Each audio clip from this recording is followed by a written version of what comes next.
অনেক বছর আগের কথা। রায়পুর নামে এক গ্রামে রাজু নামে এক লোক বাস করত। সে গ্রামের নদী থেকে মাছ ধরে তা বিক্রি করে যা উপার্জন হতো তাই দিয়ে তার সংসার চালাতো। সে সেই গ্রামের বিশাল এই নদীর ধারে ছোট্ট কুড়েতে তার বউ কৃষ্ণকলির সঙ্গে বসবাস করত। তাদের শুধু একটাই দুঃখ ছিল যে তাদের কোনো সন্তান ছিল না। বেচারা রাজু প্রতিদিন মাছ ধরতে যেয়ে নৌকায় একা বসে ভীষণ উদাস হয়ে থাকত। এর কিছুদিন পর এমনই একদিন, হে প্রভু, আমি কি এমন পাপ করেছি যে আমাদের আপনি নিঃসন্তান করে রেখেছেন? দয়া করে আমাদের সন্তান প্রদান করুন সাগরদেব। নিজে নিজেই একথা বলে সে ভীষণ দুঃখী হয়ে পড়ল। আর ঠিক তখনই নদী থেকে আওয়াজ করে উঠে এক জলপরি সেখানে আবির্ভূত হলো। হে মানব, আমি প্রতিদিন তোমার এই দুঃখ দেখে যাচ্ছি। আমি কি তোমার এই দুঃখ দূর করে দিব? এর চেয়ে খুশির সংবাদ আমার জন্য আর কি হতে পারে? দয়া করে আমায় সন্তান প্রাপ্তির জন্য আশীর্বাদ করুন। হ্যাঁ হ্যাঁ, ঠিক আছে, তোমাকে আমি একটি বাচ্চা দান করব, কিন্তু একটি শর্ত রয়েছে। সৎ মেয়ের থেকেও এর বেশি খেয়াল রাখতে হবে তোমার। যদি তুমি এভাবে তার খেয়াল রাখতে পারো তবে 1 বছরের মধ্যেই তোমার বউ ফুটফুটে এক সন্তানের জন্ম দেবে। সৎ মেয়ের মতো নয়, রাজকুমারীর মতোই লালন করব। কিন্তু একটি শর্ত রয়েছে। আমি যেই বাচ্চাকে তোমার হাতে তুলে দিব সে যাতে কোনো ক্রমেই নদীতে না নামে।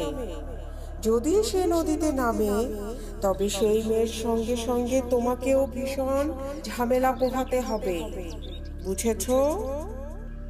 ঠিক আছে, আমি এই ব্যাপারে সর্বদা সতর্ক থাকব। ঠিক আছে। এ কথা বলেই পরি সেখান থেকে গায়েব হয়ে গেল। আর তৎক্ষণাৎ রাজুর কোলে একটি ফুটফুটে বাচ্চা চলে আসলো। এরপর সেই পরীর দেয়া বাচ্চাকে নিয়ে সে খুশি মনে তার বাড়ি ফিরে আসলো। আর সেই বাচ্চার নাম কণিকা রাখলো। আর জলপরীর কথা মতোই কিছুদিনের মধ্যেই কৃষ্ণকলি এক ফুটফুটে বাচ্চার জন্ম দিল। আর তারা সেই বাচ্চার নাম দীপিকা রাখলো। দীপিকা আর কণিকা মিলেমিশে খুব শান্তিতে বসবাস করতে লাগলো। এর কিছুদিন পর ভীষণ অসুস্থ হয়ে কৃষ্ণকলির মৃত্যু হয়ে যায়। এদিকে রাজু তার মেয়ে কণিকাকে জঙ্গলে কিভাবে শিকার করতে হয় তা শিখিয়েছে। আর সে কণিকাকে কসম দিয়ে দেয় যে, মা কণিকা, লক্ষ্মী মা আমার, তোমাকে আমায় একটি ওয়াদা করতে হবে। তুমি কখনোই এই নদীর পানিতে নামতে পারবে না। জি বাবা, আমি কখনোই নদীর ধারেও যাব না বাবা, আমি তোমাকে ওয়াদা করছি। এদিকে দীপিকা নদী থেকে মাছ কিভাবে শিকার করতে হয় তা শিখেছিল। আর যেই জাল তাদের বংশ পরম্পরায় পেয়ে আসছিল, রাজু সেটা তার ছোট মেয়ে দীপিকাকে তুলে দেয়। এর বেশ কিছুদিন পর দীপিকা আর কণিকা দুজনেই বড় হয়ে ওঠে। আর বয়স বেড়ে যাওয়ায় তাদের বাবা রাজুও মৃত্যুবরণ করেন।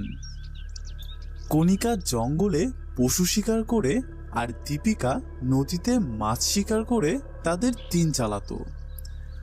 এর কিছুদিন পর একদিন তীব্র জ্বর হবার কারণে দীপিকা নদীতে মাছ শিকারে যেতে পারল না। সে মাথায় পট্টি লাগিয়ে ঘরেই বিশ্রাম নিচ্ছিল। এদিকে কণিকা জঙ্গলে শিকারে বেরিয়ে পড়ে। কিন্তু ভাগ্যের নির্মম পরিহাস, সেদিন জঙ্গলে সে কোনো শিকারই খুঁজে পেল না। আর ক্লান্ত হয়ে খালি হাতে সে তার বাড়ি ফিরে আসে। আরে, এবার কি করব আমি? আজ যে আমি কোনো শিকারই ধরতে পারলাম না। আর দীপিকার শরীরটাও ভালো নেই যে সে মাছ শিকারে বেরোবে। উফ, আচ্ছা, ব্যাপার না, এবার না হয় আমিই মাছ শিকারে বেরোবো। এই বলেই সে জাল বড়শি নিয়ে নৌকা চালিয়ে নদীতে মাছ শিকারে বেরিয়ে পড়ল। কিন্তু কণিকা যে মাছ শিকারের ব্যাপারে কিছুই জানতো না, আর ভুলবশত তার হাত থেকে সেই জালটি ফসকে নদীতে পড়ে গেল। আরে আরে, এ কি করলাম আমি? আমার যে ভীষণ বড় ভুল হয়ে গেছে। যাই, দ্রুত গিয়ে দীপিকাকে সব ঘটনা খুলে বলি।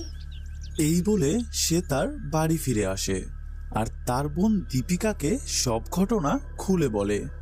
আর দীপিকা এই সব ঘটনা শোনার পর বলে ওঠে, আরে, এটা তুমি কি করলে দিদি? বাবা তোমায় নদীতে যেতে নিষেধ করেছিল না?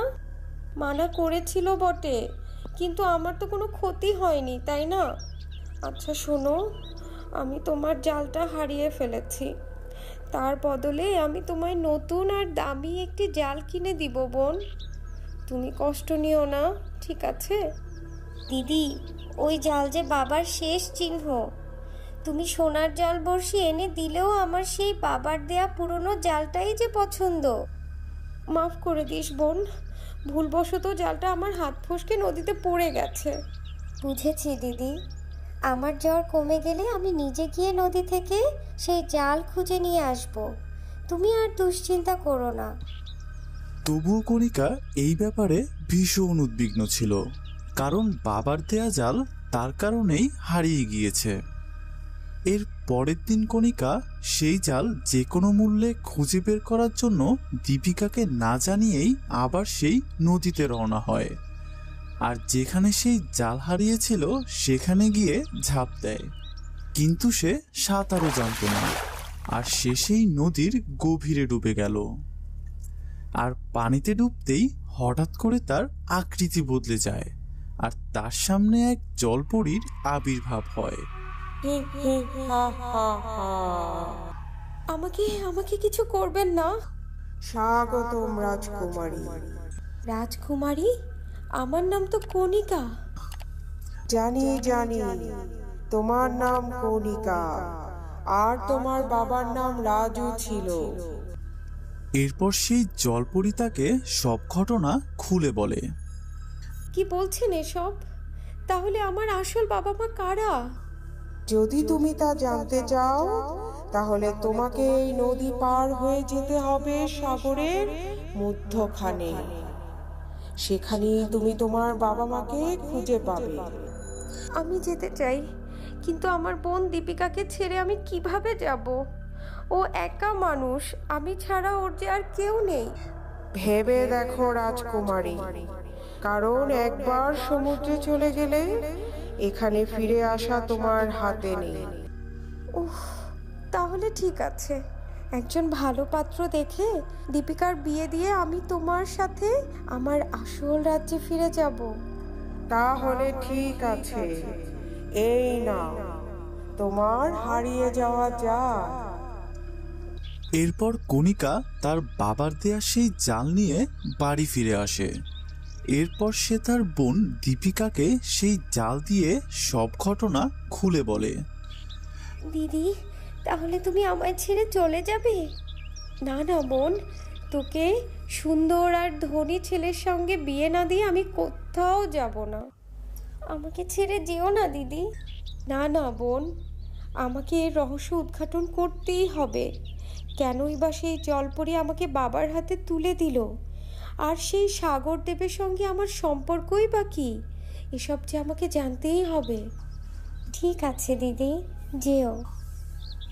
এর পরের দিন নৌকায় বসে দীপিকা আর কণিকা মিলে মাছ ধরছিল, আর ঠিক তখনই পানির থেকে সেই জলপরীর আবির্ভাব হলো। হি হি হা হা। কি ব্যাপার বাচ্চারা, কেমন আছো তোমরা? কি ব্যাপার জলপরি, এভাবে কি মনে করে? তোমার জন্য একটি সুখবর রয়েছে। দক্ষিণ প্রদেশের এক রাজকুমার সমুদ্রে শিকারে বেরিয়ে ভুলক্রমে নদীতে ডুবে গিয়েছিল। এরপর কোনো ক্রমে সে তীরে ফিরে আসলো। তীরে থাকা এক বিষাক্ত সাপ তাকে কামড়ে দেয়, আর মারাত্মক বিষক্রিয়ার ফলে সে তার চোখ দুটোও খুলতে পারছে না। আর এভাবে দুদিন কাটালে তার মৃত্যু নিশ্চিত। বেচারা, প্রভু তাকে সাহায্য করুক। কিন্তু এসব কথা আপনি আমায় কেন বলছেন জলপরি? হি হি হা হা হা। আরে শুনো তো আগে, রাজা পুরো রাজ্যে ঘোষণা করেছে যে তার রাজকুমারের প্রাণ বাঁচাতে পারবে সে যা চাইবে তাকে তাই উপহার দেয়া হবে। তাতে কি?